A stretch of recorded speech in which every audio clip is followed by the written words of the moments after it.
IGNOU university topic है दबाव समूह। तो बच्चों, ये दबाव समूह मोस्ट वेरी इंपॉर्टेंट क्वेश्चन है। दबाव समूह किसे कहते हैं? दबाव समूह या हित समूह की प्रमुख विशेषता। तो दबाव समूह और हित समूह होता क्या है, उसके बारे में मैं साधारण शब्दों में बताना चाहूँगा कि जब किसी लोकतांत्रिक देश में रहने वाले जब नागरिक अपनी समस्याओं, अपने हितों के लिए जब वो सरकार पर दबाव डालते हैं, यानी यहाँ पर हित के लिए दबाव डाला गया है। अगर सरकार, ये तो होता है हित समूह, अगर सरकार इनके दबाव को स्वीकार कर लेती है और जनता की मांगों को पूरा करके उनकी समस्याओं के समाधान के लिए कार्य करती है, तो वो हित समूह दबाव समूह बन जाता है। यानी सरकार पर उन्होंने दबाव डाल के अपनी मांगों को मनवा लिया। यानी मांग रखना हित समूह होता है और मांगों को पूरा कर ले जब सरकार, तो वो हित समूह ही दबाव समूह बन जाते हैं। तो आगे देखते हैं। लोकतांत्रिक देशों में एक समान समस्या व विशेषता वाले लोगों का अपने हितों की रक्षा के लिए बनाया गया एक ऐसा संगठन जो राजनीतिक गतिविधियां तो नहीं करता, परंतु अपने हितों की रक्षा के लिए करने का प्रयास करता है। यानी पूरी जो उसकी समस्या है, उन समस्याओं को दूर करने का प्रयास करता है, हित समूह कहलाता है। तब कभी कभी हित समूह सरकार पर अनुचित दबाव भी डालता है, इसलिए इसे दबाव समूह भी कहते हैं। इसके अतिरिक्त इसे लॉबी या प्रेशर गुड भी कहते हैं। तो यहाँ पर समूह, दबाव समूह जो होता है, इसमें एक विचारधारा वाले लोग हैं, जैसे कि दबाव समूह, जैसे कि एक मजदूर संगठन है, वो भी एक दबाव समूह है। एक किसानों का संगठन है, वो भी दबाव समूह है। आप देख लो, किसान संगठन के अंदर सभी किसान एक जैसे विचारधारा वाले रखते हैं, जबकि मजदूर के अंदर सभी एक विचारधारा के लोग रहते हैं। एक शिक्षित दबाव समूह है, वो शिक्षा के संबंधित काम करते हैं। एक इंजीनियर जैसा, वकील है वकील जैसा।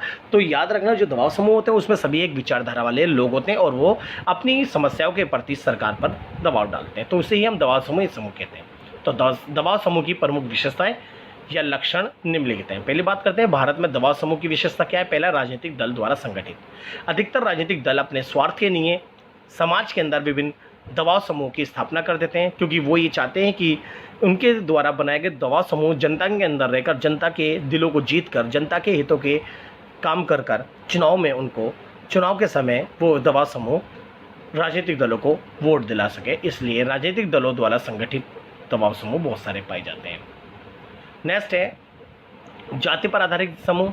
भारत में जाति व्यवस्था का विशेष स्थान है और भारत में विभिन्न जातियों ने अपने उत्थान के लिए अनेक दबाव समूहों का गठन किया। ये जातियां, हित समूह अपनी जाति के हितों के लिए सरकार पर निरंतर दबाव डालते रहते हैं, जैसे हिंदू महासभा, हिंदू विश्व परिषद, जगाते इस्लामी जन समाज, जाट महासभा, ब्राह्मण समाज आदि जाति पर आधारित हित समूह हैं। अपनी अपनी जातियों के उत्थान के लिए निरंतरशील होते हैं और ये चुनाव के समय सक्रिय हो जाते हैं। लेकिन ये दबाव समूह चुनाव तो नहीं लड़ते, लेकिन सरकार की नीतियों को प्रभावित करते हैं।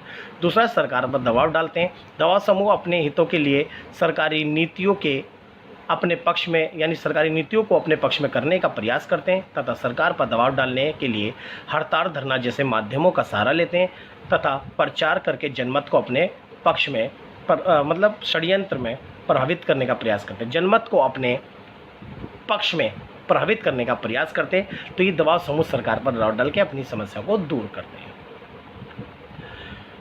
अपने हितों के लिए दबाव समूह सरकारी अधिकारियों पर भी दबाव डालने का प्रयास करते हैं, जिससे भ्रष्टाचार को भी बढ़ावा मिलता है। परंतु इस सभी प्रयासों में विफल होने के बाद में दबाव समूह न्यायालय की शरण लेते हैं। इस प्रकार दबाव समूह को जैसे ही अपने हितों का नुकसान दिखाई देता है या अहित दिखाई देता है, तो वे तुरंत ही अपने हितों की रक्षा के लिए प्रयास आरंभ कर देते हैं और सरकार पर दबाव डालकर अपने हितों को पूरा करते हैं। परंतु दबाव समूह सरकार पर कितना दबाव डाल सकेगा, ये इस बात पर निर्भर करता है कि दबाव समूह कितना बड़ा है और उसे कितने अधिक लोगों का समर्थन प्राप्त है, क्योंकि दबाव समूह जितना अधिक बड़ा होगा, उसकी दबाव डालने की शक्ति भी उतनी ही अधिक होगी। अब बात करते हैं दबाव समूह की भूमिका, कार्य अथवा साधन।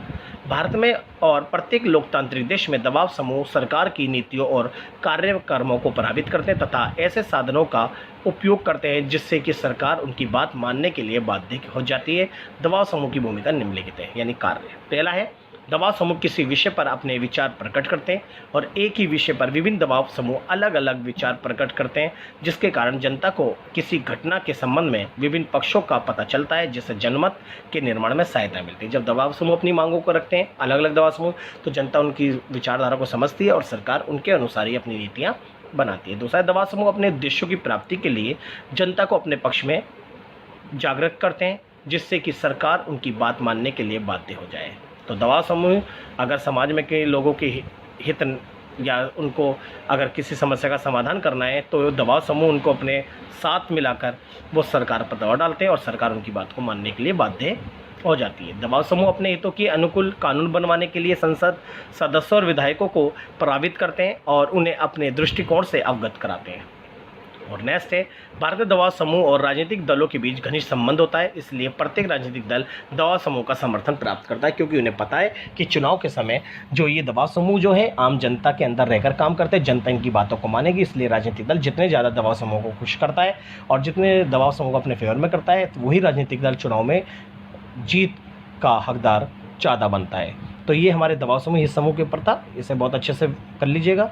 अगर आपको हमारी वीडियो पसंद आई, हमारे चैनल को सब्सक्राइब करें, लाइक कमेंट शेयर करना ना भूलें।